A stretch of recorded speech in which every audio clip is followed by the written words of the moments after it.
How's it going, everybody? This is the Conscious Bodybuilding Podcast. I believe we are on episode number 26. And today I have Joe Jeffery on. Joe Jeffery is a PED educator and also a very successful coach. Joe, I guess wanted to open with, you helped me prior to this recent contest prep. And I just wanted to thank you because the advice that you provided to me really provided some reassurance across the contest prep and probably ended up making my contest prep very successful for a self-coached one.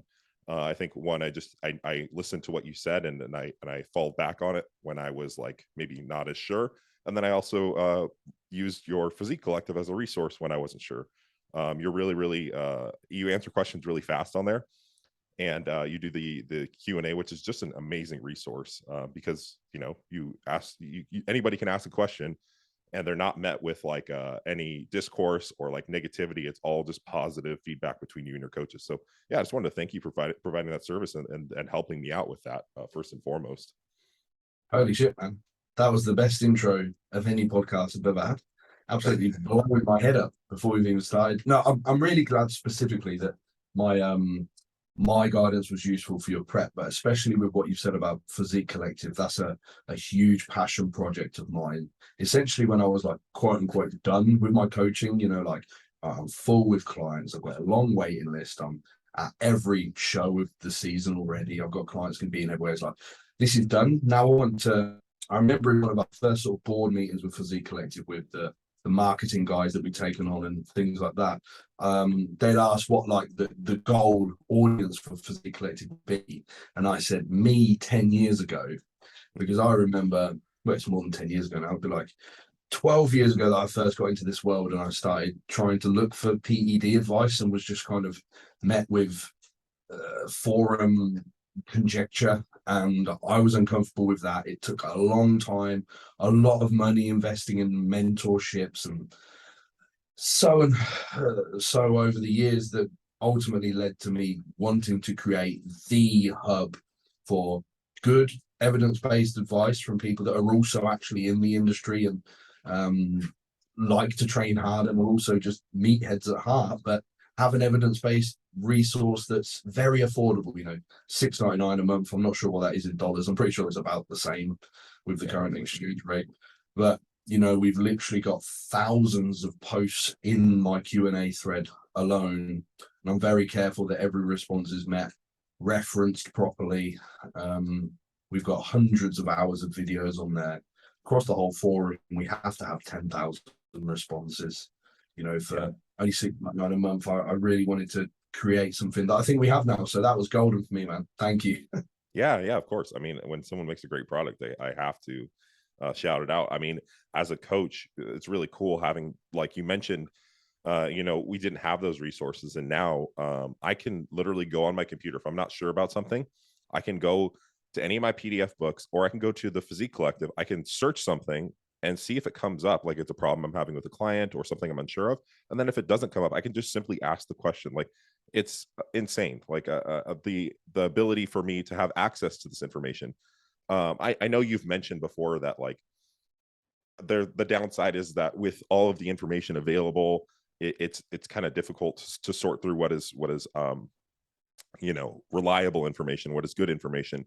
But once you do find these resources, I mean, like you mentioned, how many PED educators are meeting people with references when they ask a question? It's very, very few. And I think that we could all do a better job, especially in the PED realm where there's a lot more risk involved, to use some of the evidence to instruct the way we do things, I guess.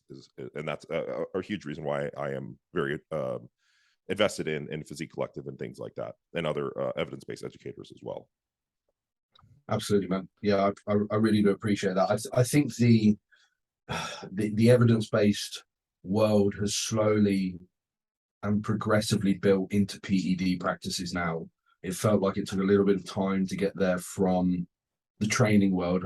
I still think that natural educators are beating us left, right, and center on the quality of their content and evidence-based data, but it is certainly catching up now, and I'm glad to be a part of that movement. Yeah, most definitely. And to get more into your specific practices, I've seen some of your clients. It seems like you've had an incredible competitive season. So Mm. I think a really big part of getting more people invested, especially on the enhanced side, is obviously through results.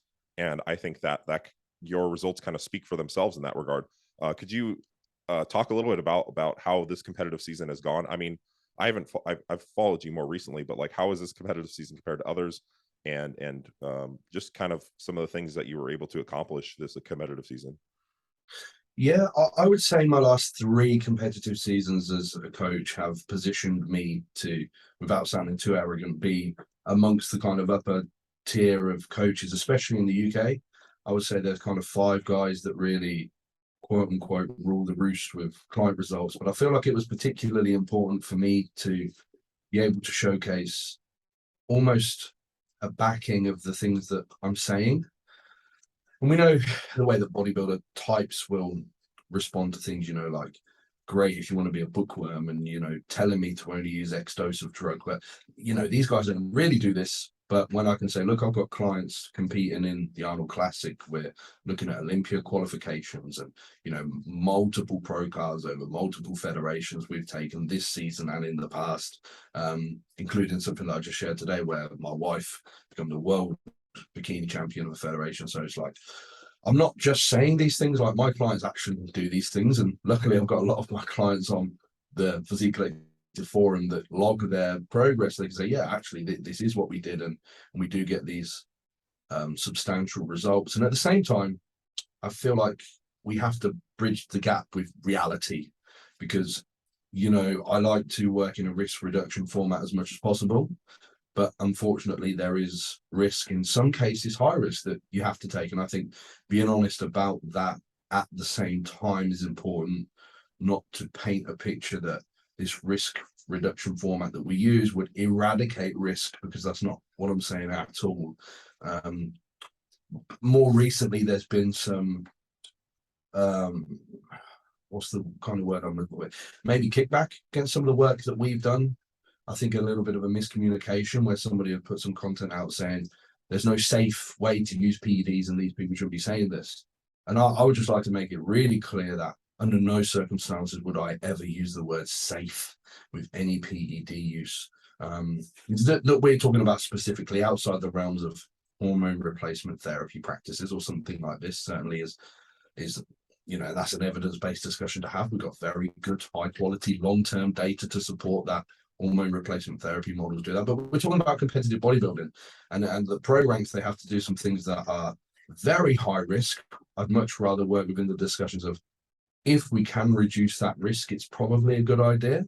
And we absolutely can in most cases. And I've managed to reduce risk in many pro competitors, and their placings haven't gone down. In fact, quite the opposite. We've had the best placings for all of our athletes they've ever had this year. Yeah. Do you think there's any truth to the fact, or not the fact, the statement that a healthier body tends to function better, perform better? Did you say that again for me? Sorry, you just cut out in the sentence. Is there any truth to the statement, a healthier body performs better? And with that, yeah. Most definitely. I mean, we get to a discussion there of the inverted U response to drug dosing, where quite clearly more does more. We can reference the Basin studies, that famous Basin study on testosterone, the dose response across multiple doses up to 600 milligrams, probably the most referenced study in all the PED discussions, which is very useful up to the point of discussion about 600 milligrams. Right. And, regional level competitors are using 3 times that, unfortunately. And there was a dose response seen where more does more, but we can't sort of collaterally extend that out to the fact that that would happen indefinitely. It certainly doesn't. And in my experiences, you're breaching the 2 to 3 gram a week marker, you're probably edging on where you're going to tip over that inflection point of that inverted U, and then oxidative stress and inflammation and just general poor negative feedback inhibitory systems like sleep disturbances, GI disturbances, these are going to occur and your results will most definitely waver. I think there's a much greater discussion for that in prep, especially at the latter end where fatigue management is absolutely imperative. And we've all seen the overly inflamed, I hate to use an esoteric term, but like overly stressed competitor on stage where, you know, they've got the red skin and they just can't shift that fluid and it all just looks stringy. When a competitor is healthier, the ability to load carbohydrates is much easier. The extracellular fluid drop off is much easier. The diuresis process just runs much smoother. So most definitely in every circumstance, there's a balancing act though. Again, I don't want to paint a false image here and say, well, you'll be healthier on 300 milligrams a week, so let's run that to get you to 300 pounds in the off season. Is like, no, you probably, if you're a pro competitor, you should probably discover at what total net androgen load you start to incur deleterious health consequence and not breach that. I think when I think about it, I think that, you know, from that study and from experience, there's probably somewhat of a linear relationship with growth, and then that drops off to some degree with you know, your actual total PED load, right? But there's also I think a time component. Like there's so much tissue you can put on a certain time without driving a ton of fatigue, a ton of inflammation, and I think there's a lot of pushback with that. Like I think when we're talking these more evidence-based practices and we're extrapolating from maybe like the evidence-based training protocols and talking about fatigue management, I think that's something that can also be applied to your androgen load or to your total PED load, right? Especially in a contest prep setting. Like you can drive fatigue with some of these compounds. Like you take, you know, too much yohimbine or clenbuterol, simply just the actual psychological side effects and then the physical side effects of getting to a certain dosage or even a certain androgen load can also drive fatigue. Is there any truth to all of the stuff I just kind of threw out? Most definitely, I agree with you. Let's draw a comparison to training, and I'll use an individual that you know. Take somebody very intelligent in the training world like Dr. Mike. You see, two things that he will talk about a lot will be periodization and specificity. These are things that should also be mapped into your PED programming. It needs to be periodized and it has to be a high degree of specificity. And you use the example of contest prep, so let's use the off season as a counter example of that. We know that protein accretion is not acute in nature. It's not one training session. It's not one mesocycle. It's going to be multiple macrocycles. So if we're going to use these drugs, then much like your training, the drug use should always reflect the need of the current scenario. So let's say week 1 of your mesocycle, you might only need 10 sets on a body part. Maybe by the end, you might need 20, similar to your total androgen load. At the beginning of your macrocycle, you might require 300 milligrams a week to achieve the desired rapid protein accretion that you're looking for. By the end, you might require 1,000 or more. It has to be periodized properly, and there will come a point, just like in training, that there will need to be some resensitization. Please, nobody listening, get me for desensitization at the androgen receptor. That's not what I'm claiming. I know that downregulation doesn't seem to occur.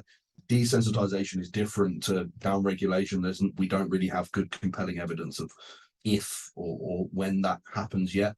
But just talking from an adaptive resistance point of view, drug use always reflecting the need, just like you will require maintenance volume at times, you will require a period of maintenance calories, you will require a period of time of maintenance drugs also. You can't accumulate linearly forever. That fatigue metric that you mentioned there, it will become an inhibitory factor and you will need to come down. At the same time, I don't think that the traditional cycling method or even extrapolating out to the more traditional blast and cruise method, 12 weeks on, 6-week cruise or whatever it may be. I'm not a fan of that either because it doesn't necessarily reflect the needs of the individual. I'd much rather see PED accumulation occur on a needs basis over a whole macrocycle, for example, which could be 40 weeks in some cases. No, I can attest to that. I recently started employing these practices. Well, not recently, the last off season or two, and the amount of time I could handle the androgen load, the amount of time I could stay on and continue to progress by not starting at peak dosages and just going by needs was much greater. I was able to, you know, talking on that fatigue component, my blood work was still reflecting decent towards the end of these when I'm reaching peak dosages. I Mhm. think that if you were to come in at blast, and I've had this experience in the past, you come in at your top level dosages and try to ride that out. There's just a point where you just can no longer do that from a side effect perspective, from a health perspective, right? Or obviously you're taking a lot greater risk for less of less growth trade-off, I guess. So Yeah. yeah, I can definitely see that. Personally, I think I did a 24-week one, and I had blood work almost as good at the end as I did at the beginning, which was like insane to me. Mm. It's a great By using point. With the drugs we have, sorry, I interrupted you no, there. no, no, absolutely, go ahead.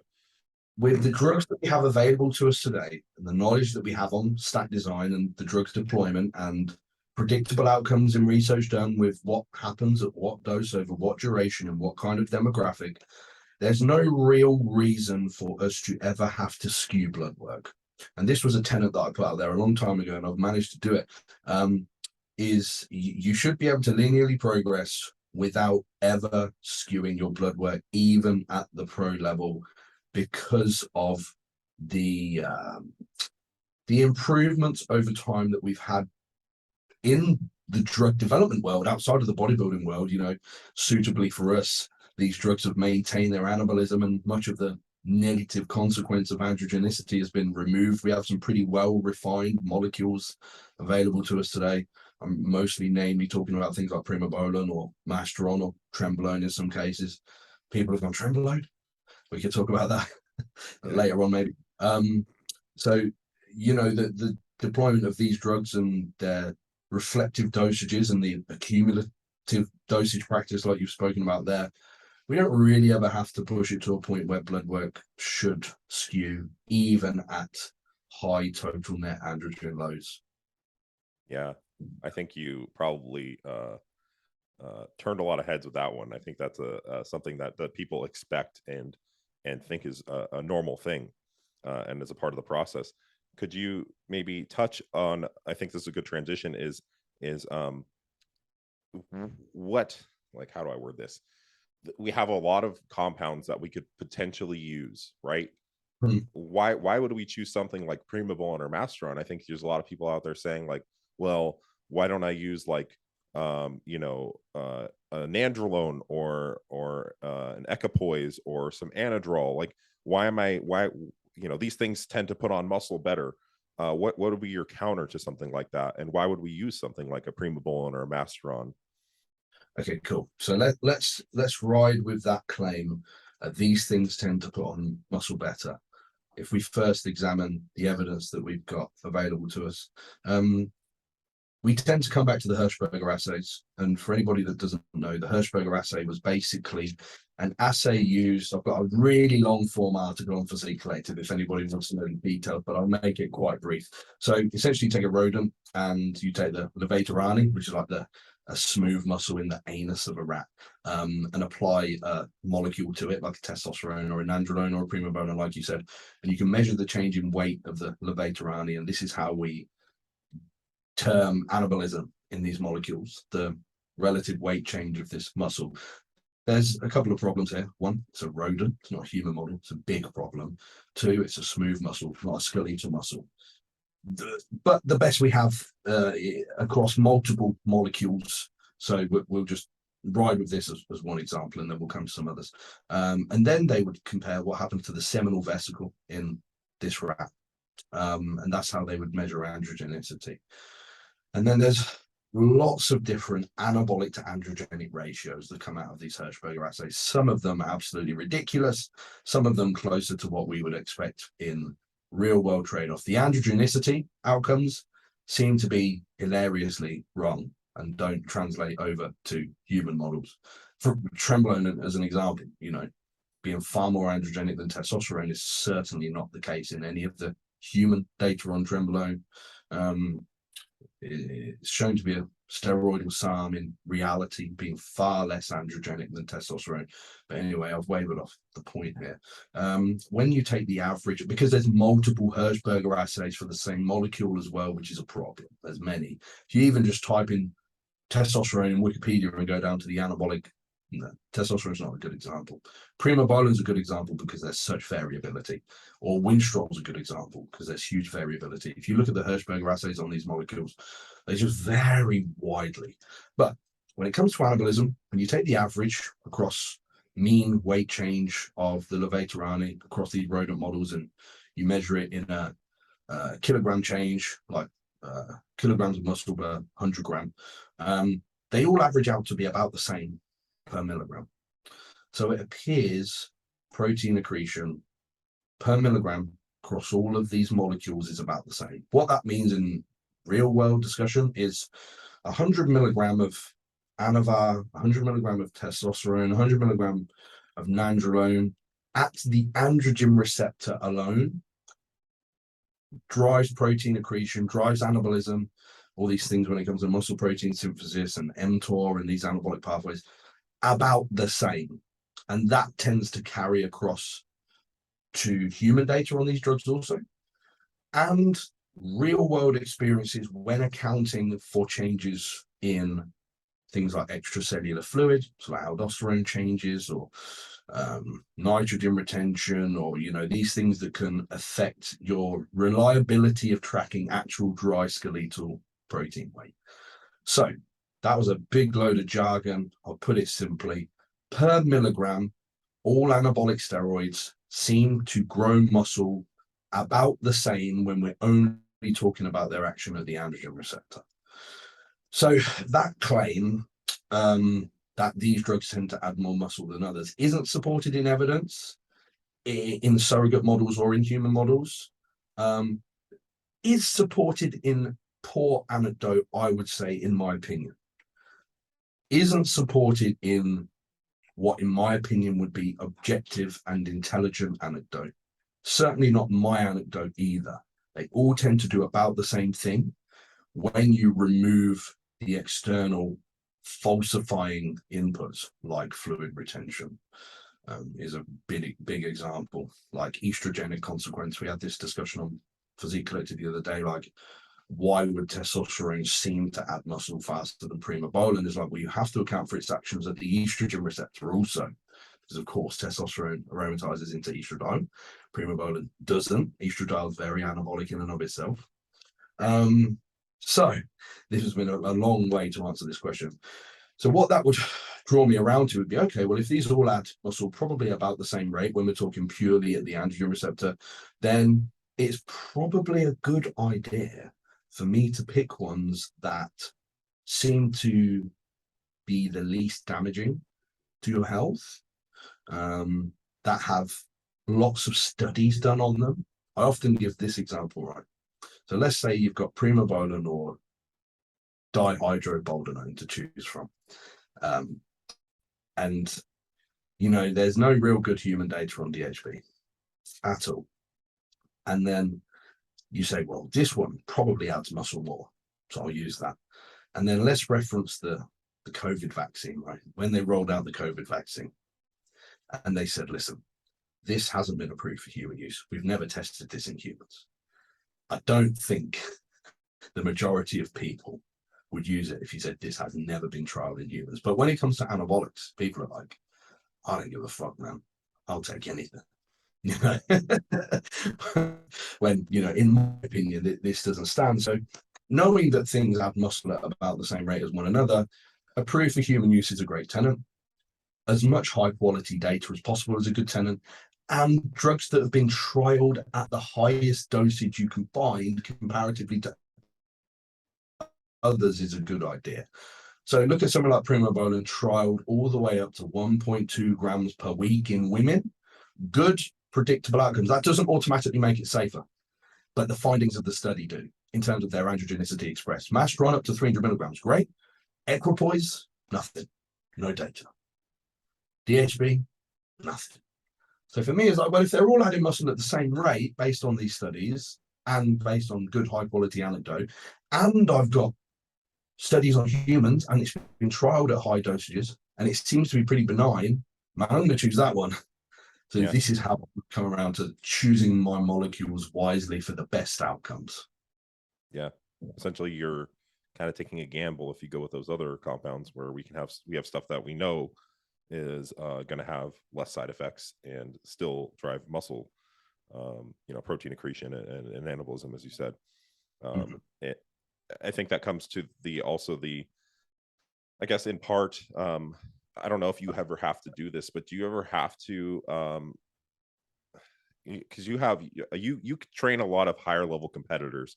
Do you ever have Mhm. to have the conversation about like thinking about the future? Because someone who's highly competitive, like I know you have these cost benefit conversations with people, right? Mhm. Is it ever a difficult thing to kind of get people to think about 10 years down the line? Also, I mean, obviously you can even just talk about their career, right? Having a long career, being successful, and then after that, is that ever a conversation that comes about? Oh man, most definitely. So, people that are on the edge of the pro guard, or my clients that compete at the pro level, we we automatically, unfortunately, are working with what I would consider high risk models. Maybe it's not what other people would consider high risk model. Maybe it is.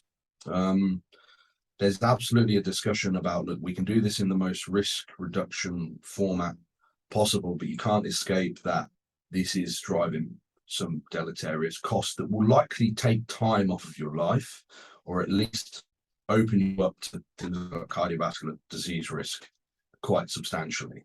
Um, let's be realistic. I want my client to show me that they objectively understand the risk before we are happy to make the decision, and are not just choosing to be blind to it. Unfortunately, I think a lot of the ethical, and this is a very deep discussion to be had in the world, a lot of the ethical implications fall back on the coach, because I can promise you that literally none of my professional competitors give a fuck about anything apart from winning the show. So as much as I can try to get them to understand the risks and care, they're not going to. I find my masters, I've got two really good masters competitors, high level, a male and a female, and they are both very aware of the implications and are looking to how quickly they can get out. And we have these goals set. It's like, right, once we've done that, and I want to get that in the next year, and if I don't, then I don't care. I'm out anyway, you know. And we're very careful. The younger guys, the new pro guys that I coach, and they don't care. So it mostly falls back on me of thinking, okay, here's the long-term goals. Let's have those set. If we don't achieve those by this time, we're out. If we do achieve those by this time, here's the next step, and then we're out. And putting that down as that is what's going to happen, and this is how we're going to get there. And we're not going to breach this. If you can't do it without breaching this, then you're out anyway. I think that's a coach's approach that should be taken. Nice. So you're setting these boundaries at least of like, hey, look, it's just not even worth the risk that you're willing to take whatever risk, but I'm saying that it's not worth the risk if you can't accomplish these things with this amount of drug load or whatever it may be, right?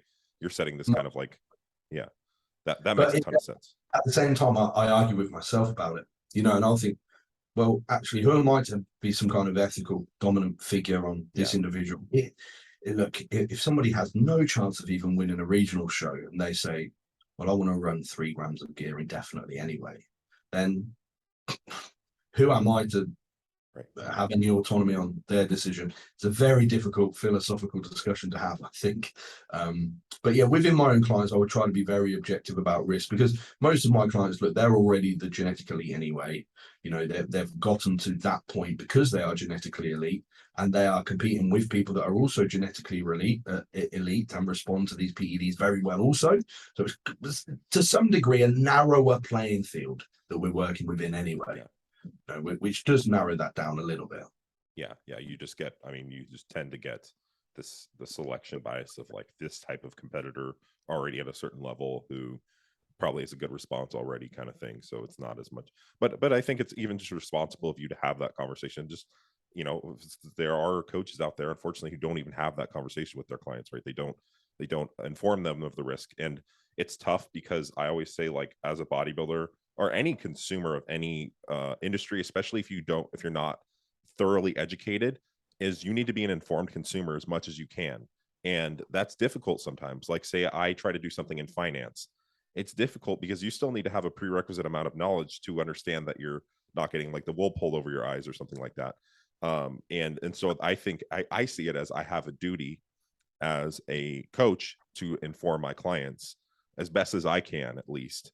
Yeah. Because a lot of the time they're coming to me because they've had bad experiences with other coaches, and like, hey, let's make sure you're aware of all of the risks, all the trade-offs. You even know what's going on, like sometimes they don't even know. They're just like, just give me the stack and I'll do the thing. I think just informing them as best you can is a responsible thing to do as a coach. I don't know. That's how I feel I about it. think there's a further step to this also that coaches need to be aware of, and that is how broad and deep biological inter-individuality really is. So not having set frameworks with PED use that determine this kind of ethical boundary that we would set. So, for example, 1.5 gram for one man is going to be an extreme amount of protein accretion. Is going to be fantastic. There's going to be a lot of deleterious health consequences that come with it. Also, maybe their LDL gets absolutely slammed. We get their echocardiogram done, and there's some serious ventricular hypertrophy that's occurred there. And in another individual, 3 grams is, it might get them a bit of progress and nothing happened to their blood work. It really is that broad. And we talked about the Bayesian studies. People will often quote the sort of statistical averages, but if anybody's ever read the full paper and look at the plot graph, there's the variability in lean body mass gain is extreme. There was one guy in the 600 milligram group that his weight didn't change. There was one guy, I think, that it was like 33 pounds or something crazy. So, it's huge. There's a great lecture by Dr. Scott Stevenson. I don't know if it's available online, but it's called Why You Don't Look Like a Pro. And I remember, it's got to be going back a decade now, the first time I saw that, and my mind was blown by that. And now I've seen it in practice. It's unbelievable. I'll give you an example. I've got this young lad that I coach called Leon. I don't know if you've seen him on my I've seen Leon. on my Instagram. Right. So you might not know his story. So he come to me 2 years ago and basically said, I want to get into bodybuilding. So like I've joined the gym and I've bought my first cycle. I was thinking, what? This guy, like, he said, fuck it, I'm going to do this thing and I'm going to do it properly. I remember thinking, because he looked like, I don't know if you've seen this photo from 2 years ago. It's kind of, he looked like a skinny average guy. But I remember thinking, God, I got to help this poor guy. This is crazy. I was already full with clients at the time, and he was one of them guys that was badgering me about coaching. I really want to get on board. I really want to get on board. In the end, I said, for fuck's sake, man, all right. And it was like 12 weeks time, he made about 3 years worth of progress for most people on like 300 milligrams of gear. And I said, fuck, dude, you've got this. And here we are literally 2 years later, and he's national level competitor, international level competitor. We're flying out to Texas next month to compete on, the international stage. He's been doing this shit for 2 years. Yeah. His first prep was like 6 months into him in training. His weight didn't even change from the start of the prep to the end of the prep, and he won everything he entered. So he didn't even lose weight on prep. He just got peeled at the same weight. So you get these people to him, and he can look at a bottle of testosterone and gain 30 pounds. To the next person, it might not do anything ever. So that's where that ethical discussion becomes a little bit more clouded and difficult to assess. The only way really to assess that is to be very diligent in your data tracking. What does X milligram do to these health metrics over Y period of time? And be very good at, luckily we've got some services available to us these days that do that login for you. Like there's a company in the UK called the Blood Lab that I've worked with quite a lot to get availability of echocardiograms and cystatin C metrics, for example. And they have a portal that literally graphs your blood work for you over time. And awesome. You can add notes on there like, I was on this, I was on this, I was on this. When you collect that data, it becomes much easier to assess. Yeah, definitely. Yeah, I try my best to do that with spreadsheets now, but it's a little more convoluted. Like having those charts and stuff is so awesome. It's difficult to yourself. Yeah, definitely. That's really cool. What was I going to say? Well, yeah, on the thing with Leon, it's something that I was skeptical before I had seen it, and I think being a coach and just being communicating with more people, seeing more people, meeting a few IFBB pros, I started to it started to really open my eyes into how that is. Like I was training with an IFBB pro not that long ago, and this guy, like we were doing biceps, and I was just like looking at his arm, and he just has like striated biceps. And we're talking after, and he's like, yeah, I'm off everything. I've been off everything since the Olympia. I'm like, okay, like there's definitely Yeah. a difference here in genetic response. Like this guy is uh like 10% or leaner, striations everywhere, and he's not taking a single thing. Like okay, like there's definitely a difference between me and him, and there's definitely a difference between a lot of people. And then you see also the people who you just throw volume at, you throw drugs at, and there just nothing happens. And Mhm. once you see that for yourself, you're like, okay, so there is a really big difference here, right? And you probably get more of this selection bias at the higher level competitive Mhm. bodybuilding, where they're drawn to it as a result of the fact that they responded so well. I mean, you hear so many of these guys where like they were just training at the gym and someone's like, you should compete, and then like, you know, it's Ronnie Coleman or like Jay Cutler. It's like they end up being these really high level bodybuilders. It's like, you know what I mean? Like I don't remember anybody coming up to me and being like, you should be a bodybuilder, right? It was all like self-imposed. So that's something I always think about. No, you're entirely right about the selection bias. I've been quite lucky that I've been able to keep my head screwed on with this quite well, because I am one of the shitty genetic people. But I'm so grateful for that, because without that, I wouldn't have had such a obsession with learning everything I possibly could about hypertrophy. And it's not something that would ever sort of bother me, but at least comparing my kind of response to inputs to others, it becomes extremely clear what way things go there. And it's something for people to be, if you want to do this with the goal of turning pro or something like that, like no matter what you do, it might never happen.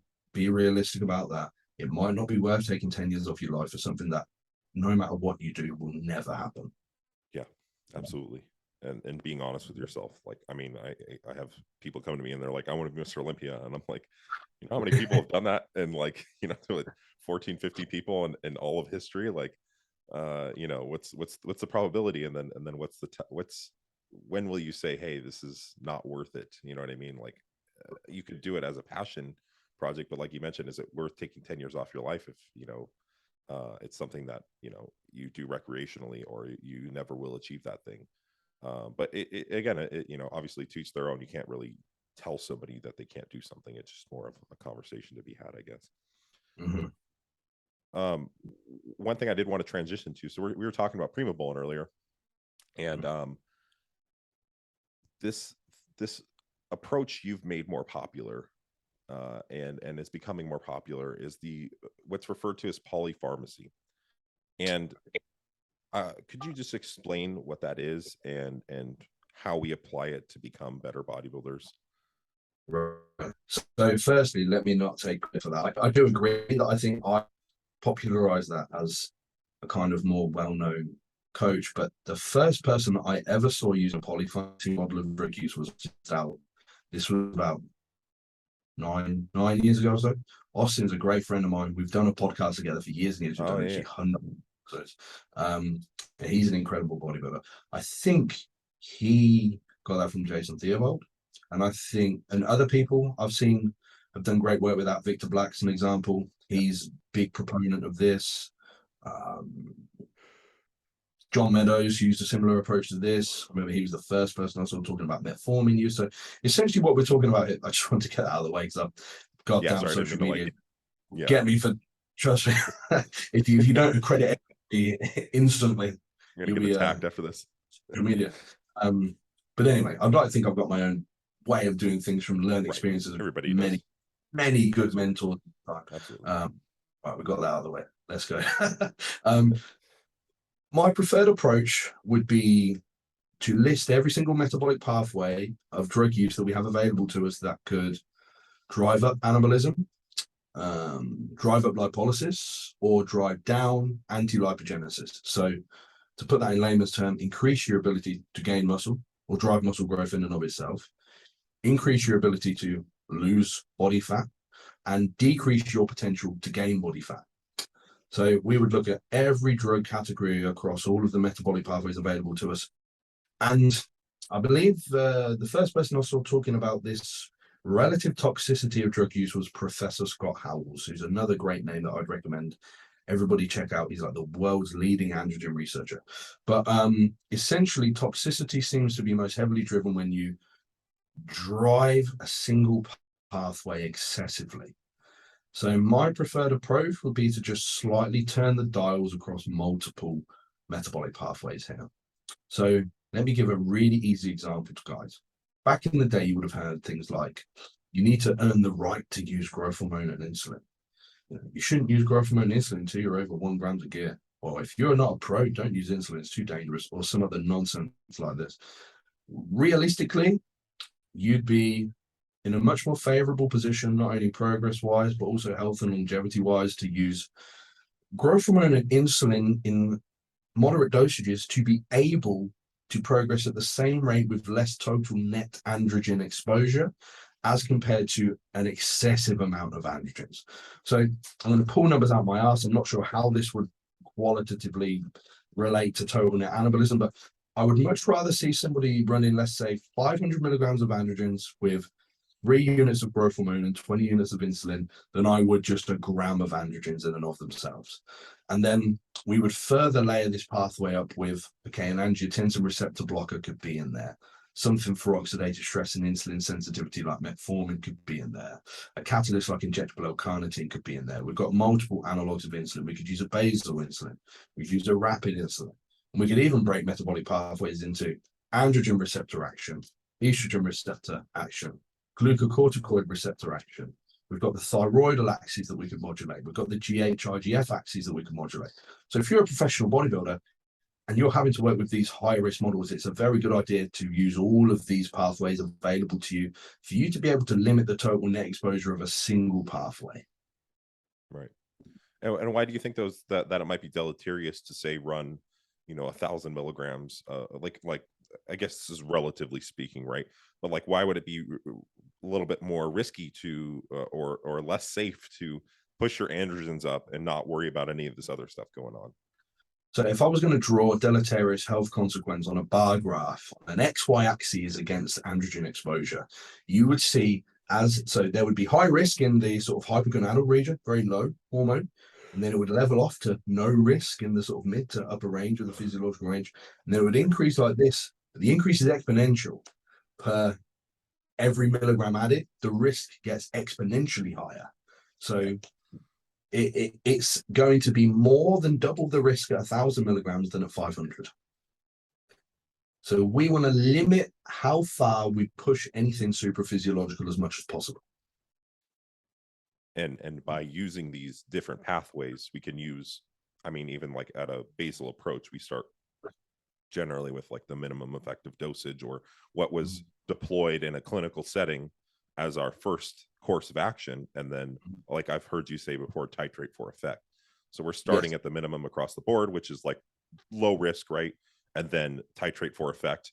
But instead of, like pushing one up, you're affecting multiple systems instead of one, and stressing out multiple systems instead of just one, which exactly, so if we're trying to get to a certain amount of like total net anabolism, like if we just use numbers, again, this is a fucking example that might not carry over into reality at all, but it should make sense sort of hypothetically. If we were trying to get to 5 anabolism and we could get 5 anabolisms from androgens, or we could get 2 from androgens, 1 from growth hormone, 1 from insulin, 1 from L-carnitine, where we've not had to push all of these into their same degree of relative super physiological level as compared to having to do that for a single metabolic pathway. So the stress across all systems net is less, but the anabolism net is the same.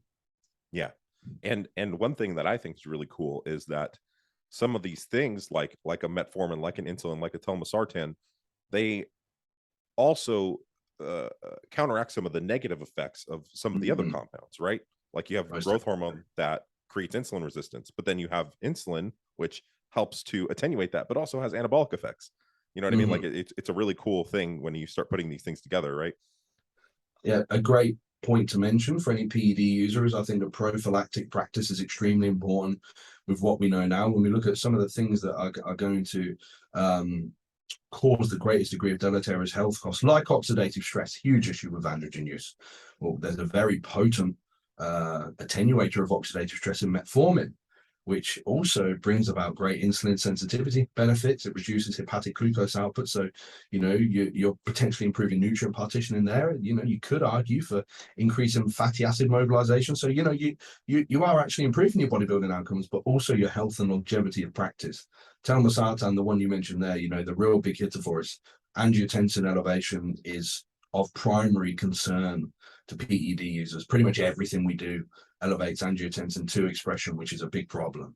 So we can use something like telmisartan, that is an angiotensin receptor blocker, which also has some nice effects for us. It drops aldosterone. Nobody likes carrying a load of additional extracellular fluid. That will moderate blood pressure well. It's also a PPAR agonist, so you're going to get some of the metabolic benefits of PPAR agonism. Not as much as cardarine, you know, albeit that's going to absolutely sledgehammer your PPAR, but it wouldn't fit within a model that I'd be comfortable with due to the carcinogenicity concerns. But hey, there's some benefit there. But you know, these might be mild benefits, but when you're stacking 8 mild benefits alongside each other, you get to something pretty robust. Yeah, some synergy between some of them too. Synergy is, you're making better points than me. Synergistic relationships and permissive relationships are one of the beautiful things with these kind of stack designs, because not only are you just spreading the stress load, but you're also creating great synergy. You look at something like growth hormone and anabolics, where growth hormone increases mRNA expression of IGF-1 in the muscle cell. Sorry, anabolics, got that the wrong way around. Androgens increase mRNA expression of IGF-1 in the muscle cell, and we're creating a big kick of systemic IGF-1 hepatically from growth hormone. Hey, you got this almost 1 + 1 = 3 effect. So now for every milligram of androgen used, you're getting more total net anabolism. Hence, the spread of the stress load there for the same net anabolism you're increasing. So you don't have to increase anabolics as much for the same net protein accretion benefit. Yeah, it's a really, really cool thing. And one thing I wanted to touch on while we're on this topic, how does that model work within female PED use? Because I think one thing that's really interesting is like people, like you're talking to anybody about like first exposure female, they're always like Anavar. And yes. And I've learned that like that's not the best case, especially after learning these models. And a lot of the time that's the last pathway that a lot of some of these you know, educators tend and end up using, because they understand the you know, deleterious effects and whatnot. But I won't get into it. I'll let you explain like how would we maybe approach stack design for a female. For sure. So polypharmacy, like we've been through, still should be a tenet of practice in females. Absolutely. The approved for human use drugs practice, that should absolutely be a tenet of use in females. The issue lies in that females are very androgen sensitive. You know, women, children, the elderly, androgen sensitive. Testosterone in a man, it's no problem. Virilization, what virilization? You're already a man. You know, masculinization is not a concern for us. For females is literally why we've seen some of the great developments in these molecules over the last century that we have seen. The reduction of the androgenic consequence of testosterone that eventually leads to the movement from androgens into anabolic androgenic steroids, reduced androgenicity, maintained anabolism, hence masteron and anavar and primo. And this is essentially what pharmaceutical companies have all come up with across the span of multiple different companies to answer this question of what do we do when it comes to androgen therapy. Anyway, the problem that we have lies within the fact that no drug developer, pharmaceutical company, chemist, whatever you want to call it, has been able to yet remove the entirety of androgenic consequence from any molecule. We're not there yet, unfortunately. And as we said earlier, hypertrophy isn't an acute process. It happens over an extended long period of time. And if a woman uses an anabolic androgenic steroid over a long period of time, they will suffer virilization. Duration of use is in fact far more important than dosing, single dosing structures when it comes to virilization consequence. So that means we have to limit androgen exposure in women as much as possible. And luckily we have like transgender research now has a lot of funding gone into it, and we can see what happens when females are exposed to androgens. They go through essentially hormonally mediated transition of genders, gender reassignment. It's a form of gender reassignment surgery. So if you want to maintain your femininity, and not every female does, and that's fair enough. I've worked with women that compete in bodybuilding and physique that don't give a shit. That makes it easier.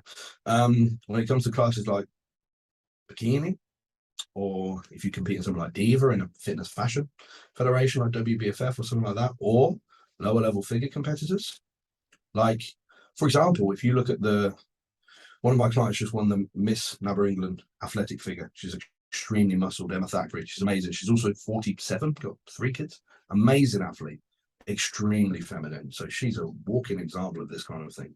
Androgen exposure has been basically net nothing over her career, and you can tell. So that's almost a walking example, like we mentioned earlier, of these models in practice. So what that comes down to is look at every other metabolic pathway, use every other synergistic relationship between drugs before you use androgens, and really only use them in the lowest dose for the shortest duration possible that you require. And there are kind of rough frameworks that you can place on here. Like, I would not like to see my female athletes use androgens for longer than between 8 to 12 at the maximum weeks per year. And I would not do that in one stint. That would be 2 or 3.